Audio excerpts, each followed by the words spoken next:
Hello everyone, welcome to Editorial Insights where we help you improve your vocabulary and comprehension skills with the help of editorials.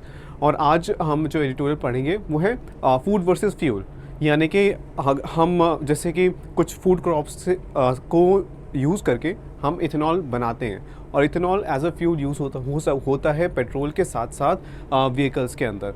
तो कई बार question आता है कि अगर हम ज़्यादा जो फूड ग्रेन्स हैं या फिर कहीं कि जो जैसे शुगर केन है या फिर दूसरी ग्रेन्स हैं उनको यूज़ करेंगे फ्यूल बनाने के लिए, तो फिर हमारी फूड सिक्योरिटी को खतरा हो सकता है।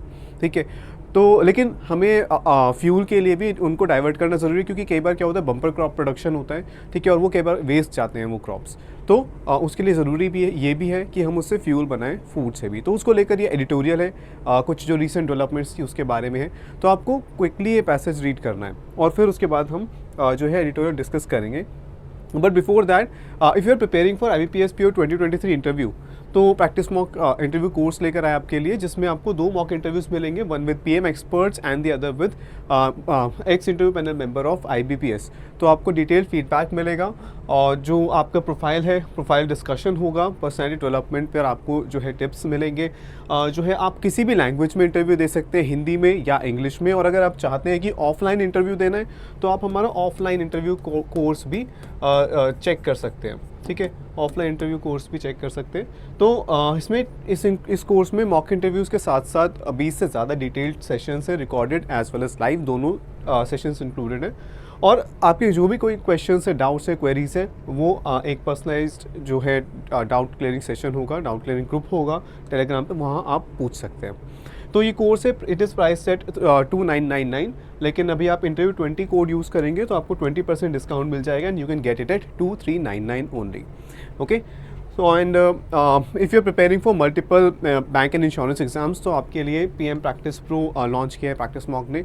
तो इसमें जितने भी major bank and insurance exams हैं उन सभी के मॉक टेस्ट हैं और बैंकिंग PDF कोर्स भी है।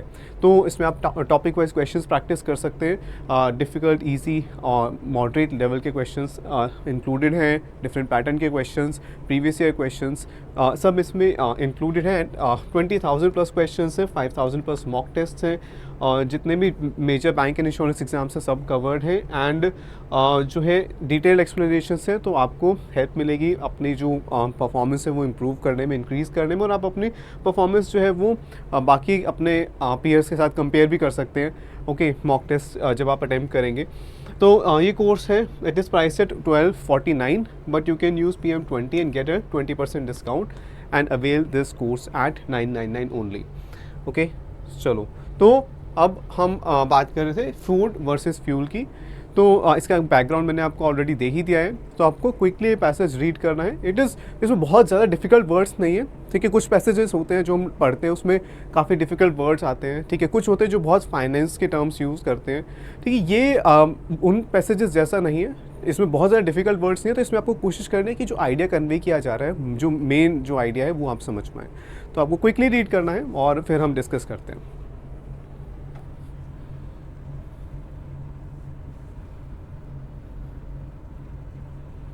Next.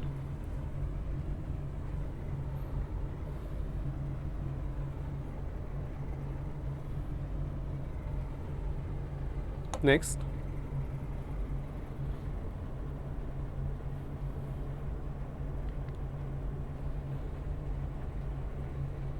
Next.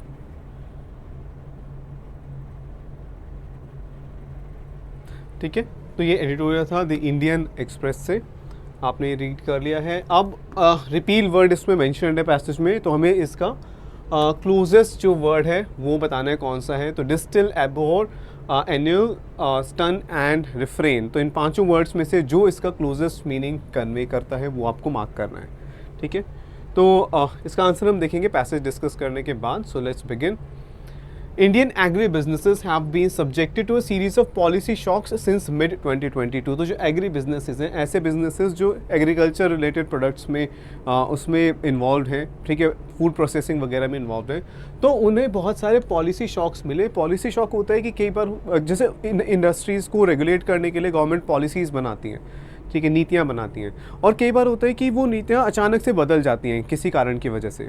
तो जो बिजनेसेस अपने जो प्लान बनाते हैं आगे का, तो वो प्लान डिसरप्ट हो जाता है उन पॉलिसी चेंजेस की वजह से। तो इसलिए उसको कहते हैं कि पॉलिसी शॉक लगा है उन बिजनेसेस को। और 2022 से, मिड 2022 से के अ सीरीज ऑफ, एक के बाद एक पॉलिसी शॉक्स लगे हैं एग्री बिजनेसेस को। अब यहाँ पर एक ये जो सब्जेक्टेड वर्ड जो आया है, ठीक है, सब्जेक्ट होता है एक विषय, ओके, बट ये जो है ये वर्ब है, सब्जेक्ट समवन, और उसके बाद फिर आता है प्रेपोजिशन टू, ठीक है। तो सब्जेक्ट समवन टू समथिंग, जब ये यूज़ होता है इसका मतलब होता है कि किसी चीज़ से आप सफ़र कर रहे हो, सफ़र करवाया गया है, ठीक है। इसका ये मीनिंग है कि ही और she is subjected to this. तो इसमें हमेशा सब्जेक्टेड टू के बाद एक नेगेटिव चीज़ का हम जिक्र करते हैं, एक नेगेटिव नाउन या नाउन फ्रेज आता है कि ये चीज़ से वो सफ़र कर रहे हैं, ठीक है, ये प्रॉब्लम्स आई हैं। तो यहाँ पर है कि ये जो एग्री बिजनेसेस हैं, इन ये पॉलिसी शॉक्स से वो सफ़र कर रहे हैं। अब कैसे, तो कॉमा के बाद उन पॉलिसी शॉक्स को बताया गया है, from export curbs on rice, wheat, sugar and onions to stocking limits on pulses. तो वो है कि एक्सपोर्ट कर्ब्स होते हैं लिमिट्स, कि आप इससे ज़्यादा जो है राइस, चावल, गेहूँ, शुगर, ये आप बाहर नहीं भेज सकते, एक्सपोर्ट नहीं कर सकते, उस पर लिमिट्स लगा दी गई हैं। तो ये शॉक्स की बात हो रही है। उसके अलावा स्टॉकिंग लिमिट्स ऑन पल्सेस, कि कोई भी जो कहीं की जो फूड प्रोसेसिंग कंपनीज़ हैं या फिर जो डिस्ट्रीब्यूटर्स हैं, वो एक फिक्स अमाउंट से ज़्यादा वो दालों को स्टोर कर नहीं रख सकते अपने पास। तो इस तरह के जो पॉलिसी शॉक्स हैं उनकी बात हो रही है। More recent is the centre directing sugar mills not to produce any ethanol directly from concentrated cane juice और सिरप। अब एक लेटेस्ट जो है डायरेक्शन आई है, डायरेक्शन यानी कि एक ऑर्डर कह सकते हैं, ऑर्डर आया है कि गवर्नमेंट ने शुगर मिल्स को कहा है कि आपको इथेनॉल डायरेक्टली नहीं बनाना कॉन्सेंट्रेटेड केन जूस से, यानी कि शुगर केन को क्या किया जाता है, पहले क्रश किया जाता है, शुगर केन जूस बनता है, ठीक है, और उससे फिर चीनी बनती है। तो अब शुगर केन जूस से आप इथेनॉल भी बना सकते हो। तो गवर्नमेंट ने कहा है कि आप जिस शुगर केन जूस से शुगर बनती है, आप उससे इथेनॉल नहीं बनाओगे, ठीक है। तो ये डायरेक्शन मिली है उन्हें, जो शुगर मिल्स हैं। दीज डिसीजंस को against the Narendra Modi governments previous reform intent and policy initiatives. तो यहाँ पर एक आगे कि ये डिसीजन, जो पहले जो डिसीजंस लिए गए थे, उनके जो है उनके अगेंस्ट है, यानी कि उनसे मेल नहीं खाता, उनके पैरेलल नहीं है, ठीक है। जो पहले रिफॉर्म होते हैं बदलाव लाना, इम्प्रूव करना किसी सिचुएशन को। तो जो एग्री बिजनेसेस में पहले रिफॉर्म्स लाए गए थे, जो भी बदलाव लाए गए थे, गवर्नमेंट ही लेकर आई थी, तो उससे डिफरेंट है ये डिसीजन, उसके अगेंस्ट जाता है, ऑपोजिट जाता है। The curbs on exports and produce quantities that processors, wholesalers and retailers can stock are a reversal of the letter and spirit of the farm laws enacted by Parliament in September 2020 and repealed in November 2021. अब यहाँ पर है कि अगर ये जो curbs लगाए गए हैं एक्सपोर्ट्स पे, लिमिट्स लगाई गई हैं, और जो प्रोसेसर्स हैं, होलसेलर्स हैं, रिटेलर्स हैं, ये कितना अपने पास सामान स्टॉक करके रख सकते हैं, चाहे वो चीनी है, दालें हैं, बाकी वीट है, राइस है, तो कितना अपने पास स्टॉक करके रख सकते हैं। ये जो लिमिट्स लगाई गई हैं, ये रिवर्सल है, ठीक है, किसका, जो फार्म लॉज बनाए गए थे, उन फार्म लॉज का ये ठीक ऑपोजिट काम कर रहे हैं। अच्छा, द लेटर एंड स्पिरिट क्या होता है? लेटर क्या होता है? ये जो अल्फ़ाबेट्स की हम बात करते हैं, तो लॉ का लेटर क्या होगा? जो लॉ लिखा गया है, ठीक है, जो लिटरली जो लिखा गया है लॉ एक एक्ट के अंदर, ये जो क्लॉजेस लिखे गए हैं, उनकी बात होती है लेटर। स्पिरिट होती है कि वो लॉ किसी उम्मीद से या किसी पर्पस से बनाए गए होंगे, तो क्या इंटेंशन रही होगी उन लॉज को बनाने के पीछे, तो वो होता है स्पिरिट। तो जब भी हम बात करते हैं इन लेटर एंड स्पिरिट, तो मतलब हम कह रहे हैं कि लिटरली भी लॉ को फॉलो करना है, लेकिन सिर्फ लिटरली नहीं करना, हमें उसके पीछे की इंटेंशन को भी ध्यान में रखना है उन लॉज को फॉलो करते हुए। तो ये उसका रिवर्सल है, उसके ऑपोजिट जाता है, ठीक है। ये जो फार्म लॉज थे, यहाँ कॉमा है और ये फार्म लॉज की बात हो रही है कि फार्म लॉज जो थे वो इनेक्ट किए गए थे, हमने पढ़ा था, ठीक है, इनेक्ट, ठीक है, अमेंड एंड रिपील, ठीक है, पहले भी हम पढ़ चुके हैं। तो एक्ट्स के साथ ये वर्ड्स यूज़ होते हैं। इनेक्ट मतलब कि लॉ को बनाना, अमेंड मतलब कि उसमें कोई बदलाव करना, ठीक है, अमेंड मतलब उसमें कोई बदलाव करना, और रिपील उस लॉ को ख़त्म कर देना। तो ये जो लॉ थे ये जो बनाया गया था, ये सितंबर 2020 में बनाया गया था और रिपील कर दिए गए थे, यानी कि इन्हें हटा दिया गया था ऑफिशियली, कब? नवंबर 2021 में। एज रिगार्ड्स इथेनॉल, अगर हम एज रिगार्ड्स इथेनॉल मतलब अगर हम इथेनॉल की बात करें, mills have invested in new distilleries for producing it straight from cane juice. अब पिछले कुछ टाइम से जो शुगर मिल्स हैं वो ऐसी डिस्टिलरीज़ में इन्वेस्ट कर रही हैं, ऐसी डिस्टिलरीज़ बना रही हैं जो डायरेक्टली केन जूस से यानी शुगर केन जूस से इथेनॉल बनाती हैं instead of the left over molasses after extraction of sugar. पहले क्या होता था कि शुगर केन जूस से शुगर बनाई जाती थी, फिर जो बच जाता था वो होता था मोलासेस और उससे शुगर बनाई जाती थी। लेकिन अभी कुछ टाइम से जो शुगर कंपनीज है वो डायरेक्टली शुगर केन जूस से इथेनॉल बना रही हैं, ऐसी डिस्टिलरीज़ में वो इन्वेस्ट कर रही हैं। ठीक है, so purely on the strength of favourable government policy. और क्यों ऐसा क्यों किया, ये बदलाव क्यों किया शुगर कंपनीज़ ने, शुगर मिल्स ने? क्योंकि गवर्नमेंट की पॉलिसी थी जिसने ये इनकरेज किया कि कंपनीज जो है डायरेक्टली शुगर केन जूस से इथेनॉल बनाएं। That included paying a higher price for ethanol made from cane juice, which, unlike through the molasses route, entails total sacrifice of sugar revenues. तो इसमें क्या हुआ, अब क्या पॉलिसी गवर्नमेंट की रही थी कि जो है ज़्यादा प्राइस दिया जाएगा इथेनॉल को, जो इथेनॉल केन जूस से बनता है। ठीक है, तो केन जूस से जो इथेनॉल बन रहा है उस पर ज़्यादा पैसा दिया जाएगा जो शुगर मिल्स हैं उनको, इसलिए उन्होंने इसमें इन्वेस्ट किया। विच जो है रिलेटिव प्रोनाउन किसके लिए यूज़ हुआ है, केन जूस के लिए यूज़ हुआ है। Which unlike through the molasses route, अगर हम केन जूस से शुगर बनाते हैं इन कंपैरिजन टू मोलासेस तो क्या होता है, एंटेल्स total sacrifice of sugar revenues, कि अगर हम शुगर केन जूस से शुगर बनाने के बजाय अगर सिर्फ इथेनॉल बनाते हैं तो शुगर बनाई नहीं हमने, तो वो रेवेन्यू पूरा ख़त्म हो जाता है। इसलिए गवर्नमेंट जो है इस तरह के इथेनॉल को ज़्यादा पैसा दे रही थी। ओके, अच्छा अब यहाँ पर देखो कि यहाँ पर एंटेल का मतलब क्या होता है, इंक्लूड्स, या कहें कि इट मीन्स कि it includes, it means total sacrifice of sugar revenues, कि शुगर रेवेन्यूज़ मिलते ही नहीं शुगर मिल्स को अगर वो डायरेक्टली केन जूस से इथेनॉल बनाती हैं। The centre has since modified its original order, अब गवर्नमेंट ने उस ऑर्डर को चेंज कर दिया, बदल दिया है, मॉडिफाई कर दिया है।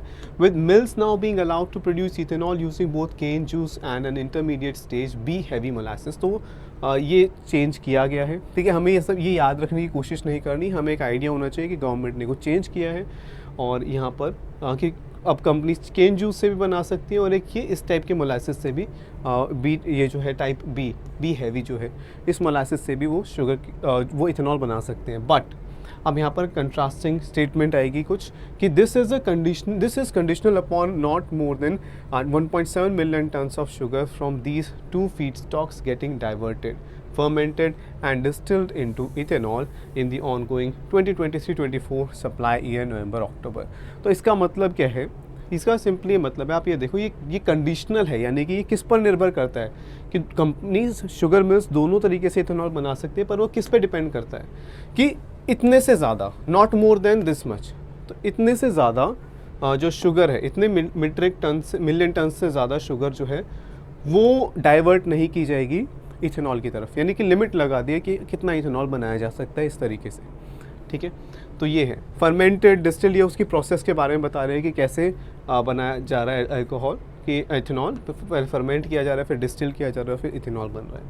और इस साल जो ये नवंबर से अक्टूबर पूरा जो साल है, ठीक है, तो उस साल में 23-24 में ये लिमिट लगा दी गई। तो अब नवंबर जो मंथ आया था तब से लेकर अगले साल अक्टूबर तक इतना जो है इतने मिलियन टन्स ऑफ जो शुगर है उसको डाइवर्ट किया जा सकता है, यानी उससे जो है अल्कोहल बनाया जा सकता है, उससे ज़्यादा नहीं। Such diversion amounted to 4.5 million tons in 22-23। तो अब जो लिमिट लगाई गई है 1.7 मिलियन, वो बहुत कम है पहले के कंपैरिजन में जो कि थी 4.5 मिलियन टन्स। 3.4 मिलियन टन्स इन 21-22, 2.2 मिलियन टन्स इन 2020। तो पहले कई साल के मुकाबले कम है लिमिट। ठीक है, तो जो शुगर कंपनीज है वो कम अल्कोहल या इथेनॉल बना पाएंगे। Less sugar going for fuel, अब यानी कि फ्यूल जो शुगर है उससे फ्यूल कम बनाया जाएगा। Ethanol is blended with petrol, क्यों कह रहे हैं हम उसको फ्यूल, क्योंकि इथेनॉल को मिक्स किया जाता है। ब्लेंड का मतलब होता है दो आप सब्सटेंसेस को, जनरली लिक्विड्स को आप ऐसे मिक्स कर दो कि वो अलग अलग ना लगे। तो पेट्रोल के अंदर जो है इथेनॉल ब्लेंड किया जाता है, मिक्स किया जाता है, तो it would mean more of it being available for consumption as food. तो अब फ्यूल यानी कम इथेनॉल बनेगा और शुगर कंजम्पशन के लिए ज़्यादा अवेलेबल होगी। It is similar to the export ban on sugar since May, और मई से अब जो है एक शुगर पे, चीनी पर एक एक्सपोर्ट बैन भी लगा हुआ है कि इंडिया से बाहर नहीं भेजी जा सकती, विच अब यहाँ पर विच किसके लिए यूज़ हुआ है, रिलेटिव प्रोनाउन एक्सपोर्ट बैन के लिए यूज़ हुआ है, ठीक है। तो it is similar to the export ban, इसके लिए विच हमने यूज़ किया, विच तो बैन सिंगुलर है तो इसलिए हमने यहाँ पर वॉज जो है वो वर्ब यूज़ किया है, which was also aimed at augmenting domestic availability of the sweetener, कि ये सब किया क्यों जा रहा है कि फ्यूल कम बनाया जाए, यानी इथेनॉल कम बनाया जाए और शुगर ज़्यादा बनाई जाए, ठीक है। दूसरा एक्सपोर्ट बैन भी किया गया, वो सब इसलिए किया जाए ताकि जो डोमेस्टिक अवेलेबिलिटी है कि इंडिया में जो शुगर की अवेलेबिलिटी है उसको ऑगमेंट किया जा सके, उसको इंक्रीज़ किया जा सके, बढ़ाया जा सके, ठीक है। तो all this comes even as mills have started the new sugar season with 6-year low stocks. और ये सब कब आया, ये सब डिसीजंस तब लिए गए जबकि नया शुगर सीज़न जो शुरू हो रहा है, तो अभी जो शुगर मिल्स हैं उनके पास 6 साल में सबसे कम शुगर का स्टॉक है, तो शुगर अभी इतनी अवेलेबल नहीं है। तो इसी रीज़न की वजह से जो गवर्नमेंट ने ये डिसीजन लिया होगा, okay. Moreover there are concerns over this year's production, और इस साल की इस साल कितनी जो शुगर है वो प्रोड्यूस होगी उसको लेकर भी चिंता है। हो सकता है वो 30 मिलियन टन से कम प्रोडक्शन हो, जो 22-23 में 33 मिलियन टन्स हुई थी तो उससे कम हो, एंड 36 मिलियन टन्स 21-22 में हुई थी। तो पिछले 2 साल से शुगर प्रोडक्शन कम हो रही है, तो ये चिंता है कि इस साल भी शायद कम हो। क्यों, कारण क्या है? On the back of dry weather in Maharashtra and Karnataka. On the back of जो है इस फ्रेज़ का मतलब होता है कि इस कारण की वजह से, ठीक है। तो ऑन द बैक ऑफ मतलब क्यों, ऐसा क्यों एक्सपेक्ट किया जा रहा है कि शुगर प्रोडक्शन कम होगी, क्योंकि महाराष्ट्र और कर्नाटका में ड्राई वेदर चल रहा है और शुगर केन जो है वो एक वाटर इंटेंसिव क्रॉप है, काफ़ी पानी चाहिए होता है शुगर केन ग्रो करने के लिए, ठीक है। So and with the national election scheduled in April May 2024, the Modi government wants to take no chances. तो गवर्नमेंट भी चांसेस नहीं लेना चाहती शुगर प्राइसेस को लेकर। तो ये एक तो ये था रीज़न कि शुगर की तरफ क्यों शिफ्ट किया गया, क्योंकि जो है स्टॉक्स कम है और इस ईयर जो है शुगर प्रोडक्शन को लेके कंसर्न्स है, इसलिए गवर्नमेंट ने इथेनॉल प्रोडक्शन पे लिमिट लगा दी, ठीक है। और दूसरा यहाँ पर मेंशन है कि इलेक्शन से 2024 में तो गवर्नमेंट चांसेस नहीं लेना चाहते कि प्राइसेस इंक्रीज़ हों, ठीक है। There is a cost to this. लेकिन अब यहाँ पर जो है ऑथर ने ये रीज़न भी दिया कि ये डिसीजन क्यों लिया गया इस पैराग्राफ में। अब यहाँ पर इस पहली लाइन को रीड करते आपको क्या आइडिया मिला कि जो अगला पैराग्राफ आएगा वो बताएगा कि ये डिसीजन अगर हम लेते हैं तो अब हर डिसीजन के कुछ पॉजिटिव या नेगेटिव जो है पहलू होते हैं। तो पॉजिटिव्स क्या होंगे कि शुगर की जो अवेलेबिलिटी है कंट्री में वो हमारे पास होगी, जबकि शुगर की प्रोडक्शन पे थोड़ा सा अभी डाउट्स हैं। लेकिन इसके कुछ कॉस्ट भी होंगे, कुछ नेगेटिव आउटकम्स भी हो सकते हैं, जैसे कि the first is to the mills that have spent money including through borrowed funds for creating additional distilling capacities. अब ये जो मिल्स हैं इन्होंने पैसा खर्च किया है, ये डिस्टिलिंग कैपेसिटीज़ यानी कि डिस्टिलरीज लगाई हैं अपने प्लांट्स में ताकि वो इथेनॉल बना सकें। तो उनके लिए प्रॉब्लम होगी क्योंकि वो उस फैसिलिटीज़ को यूज़ नहीं कर पाएंगे जब, और हो सकता है उन्होंने बोरो किए हों पैसे, उन्होंने कर्जा लिया हो ये जो है यूनिट्स लगाने के लिए, तो उनके लिए ये उनके लिए नेगेटिव रहेगा। Those being rendered idle, those किसके लिए यूज़ हुआ है प्रोनाउन, ये हमने यूज़ किया है डिस्टिलिंग कैपेसिटीज़ के लिए। तो ये जो डिस्टिलरीज़ हैं ये बीइंग रेंडर्ड आइडल, आइडल होता है जिसके पास कोई काम नहीं है, जो खाली है, जो कुछ नहीं कर रहा। तो ये डिस्टिलरी अब क्योंकि लिमिट्स लग गई हैं इथेनॉल प्रोडक्शन पे, तो ये डिस्टिलरीज वर्क नहीं करेंगी, ठीक है। रेंडर होता है कि किसी को, एक तो रेंडर होता है टू गिव समथिंग, जैसे he has rendered his resignation, उसने अपना इस्तीफ़ा दे दिया, ठीक है। तो आप सबमिट भी बोल सकते हो बट रेंडर यूज़ किया जाता है ऑफिशियली, रेंडर्ड हिज रेजिग्नेशन। और यहाँ पर रेंडर का मीनिंग थोड़ा डिफरेंट है। रेंडर्ड आइडल मतलब कि इस डिसीजन की वजह से ये जो डिस्टिलरीज है वो आइडल हो गई, ठीक है, हो गई। रेंडर समथिंग मतलब उसको उस स्टेट में पहुंचा देना, ठीक है। So would undermine their ability. तो अब क्योंकि ये जो फैसिलिटीज़ हैं ये खाली हैं, ये वर्क नहीं कर रही हैं, ठीक है, तो इससे क्या होगा, इट वुड अंडरमाइन होता है किसी चीज़ को कमज़ोर कर देना, वीकन कर देना। तो ये उनकी एबिलिटी की जो कंपनी, जो ये शुगर मिल्स हैं, इनकी एबिलिटी कि ये बैंक्स और किसानों को दोनों को पैसे दे पाएँ, उस एबिलिटी पे क्वेश्चन मार्क आ जाएगा, क्योंकि क्योंकि वो जो है इन डिस्टिलरीज को यूज़ करके एथेनॉल प्रोड्यूस करके एथेनॉल बेचकर पैसा नहीं कमा पाएंगे, तो वहाँ पर इनके लिए रिस्क रहेगा। ठीक है, तो ये यहाँ पर दिया गया, क्योंकि बैंक्स को पे करना है, बैंक से लोन लेकर इन्होंने डिस्टिलरीज लगाई थी, तो उनके लिए एक ये इशू हो जाएगा। More serious cost involves policy credibility. और दूसरी कॉस्ट एक और है, एक तो कॉस्ट है सही में जो पैसा की बात है, पैसे की बात है कि जो शुगर कंपनीज़ को नुकसान होगा जो उन्होंने इन्वेस्टमेंट्स की थी। दूसरा कॉस्ट है पॉलिसी क्रेडिबिलिटी। क्रेडिबिलिटी होता है भरोसा, निश्चितता, कि आप पॉलिसी के ऊपर, नीतियों के ऊपर भरोसा कर सकते हैं कि इस डायरेक्शन में जा रही हैं तो इस डायरेक्शन में ही बढ़ती रहेंगी, तो बिजनेसेस फिर उसी के हिसाब से इन्वेस्ट करते हैं। लेकिन अगर पॉलिसी की क्रेडिबिलिटी नहीं है, पॉलिसी फ्लक्चुएट होती है जिस भी रीजंस की वजह से, तो वो भी एक कॉस्ट है।